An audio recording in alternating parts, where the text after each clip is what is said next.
I found an interesting way to dry basil, and it's super quick, super simple, and I hope it works. I'm going to try it out for at least a little bit of it to see how it works, and then the rest I'm going to throw in the dehydrator. So here it goes. Okay, so first thing you do is you chop it up super fine.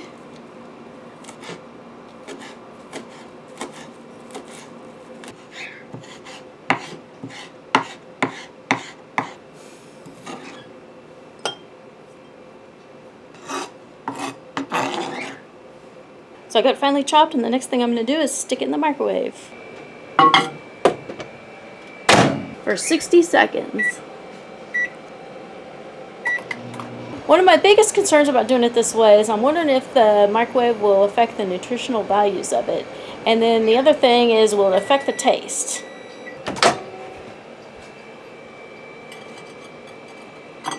Wow, it's hot. And it's not quite there yet.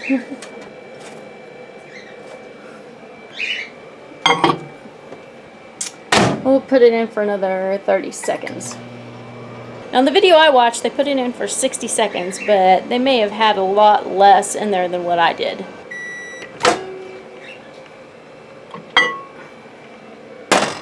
Oh, it's getting there, but it's still not quite there yet.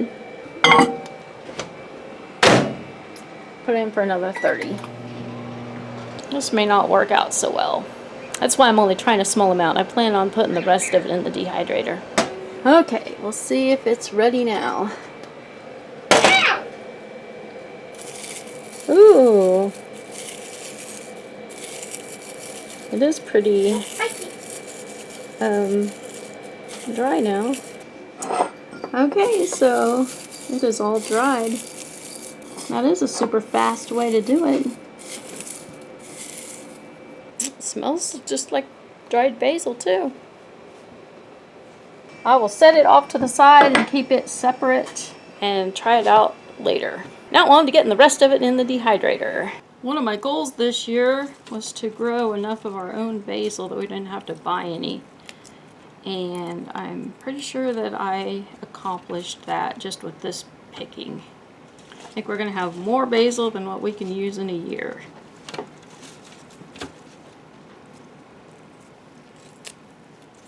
And I also want to add back to the microwave thing that I basically just washed the leaves and I didn't dry them off, and as you can see they're pretty wet. And so that's probably one of the things that made it take a little bit longer, but had they been dry I think they would have it would have been a little quicker.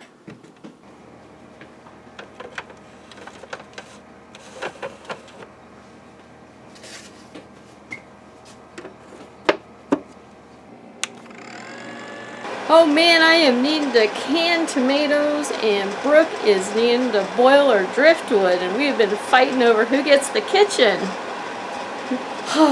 And so you guys are probably wondering why in the heck she's boiling her driftwood. Well, this is one of the things that she was waiting for in her shipment, and it came today, and so now she's going to reveal what she's been doing. But before she reveals it, she wants to get it set up first. So you're going to have to wait till the end of the video. Yeah. And right now I'm getting ready to can tomatoes, and then after that she will show you. Okay, so now I'm ready to blanch my tomatoes. Put them in boiling water. And I forget the exact time that you leave them in the boiling water like this, but what I do is I just wait till I can see signs that the skins are going to peel off easily, and then I just take them out and dump them into cold ice water.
The nice thing about canning with my Carry canner is once it beeps E10, I can close the valve and I am done.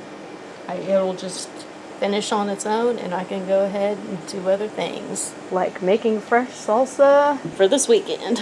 So the other day when we were filming this, it got really late when Brooke was setting up her aquarium, and we really planned on showing you what she was doing, but we didn't because we kind of forgot and we were tired and she was just kind of like ready to be done with it. And so then today when I'm editing this video to put it up, I realized we had forgotten to show you what she was doing. And so I'd given some thought to just leaving it hang again and showing you in our next video, but I decided I better not. And so here is what she's doing. I am building a natural aquarium. There is no filter, and the plants are the filter. The plants produce oxygen for the fish, and then the fish will produce CO2 for the plants. And basically it's going to be its own self-supporting ecosystem. Mm-hmm. And I just think it's really cool. It's so interesting. And I don't know if you can see it or not on camera, but there are bazillions of tiny little bubbles in there. Oxygen bubbles coming up.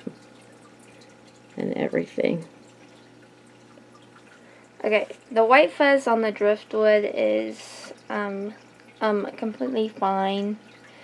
It is just a fungus on it, and it will kind of just work itself out. So how long until you can put fish in there? I have to wait 2 months. So for it to cycle and do its thing. So let the plants grow enough roots so they're established and stuff. But the plants have already grown a ton since you put them in here, haven't they? They have. And they will probably fill the aquarium up in no time. They will. When you set one of these kind of aquariums up, you kind of have to have a special light for it so the plants will grow. Mm-hmm. I have a LED light where it has here. It's blinding. This LED light has the red, greens, and blues lights, like what the sun has, for the plants to grow off of. But anyway, she's been working really hard getting this thing set up for I don't know how many weeks now. A couple weeks? I think about 2 weeks now. Yeah. And she's been recording step by step on how she's doing it. And so here soon we'll try to get that video put together and show you what all is involved in it. And then also Dylan set one up at his place a while back. And his is actually up and running and he's got fish in it. Of course, he wasn't patient enough to wait the 2 months to let it cycle and then get his fish. He waited like 2 weeks. Yeah. But those are hardier fish, so. Yeah. Because he put guppies in his. Uh-huh. And what do you want to put in yours? I'm wanting to put my angelfish and tetras. And basically, what she's wanting to do is put all of our fish that are in here into that aquarium over there. So she is definitely going to need to let it cycle for a very long time and make sure it's stable. I bought these fish when they were just the size of a quarter. So, and I've had them for like 5-6 years now.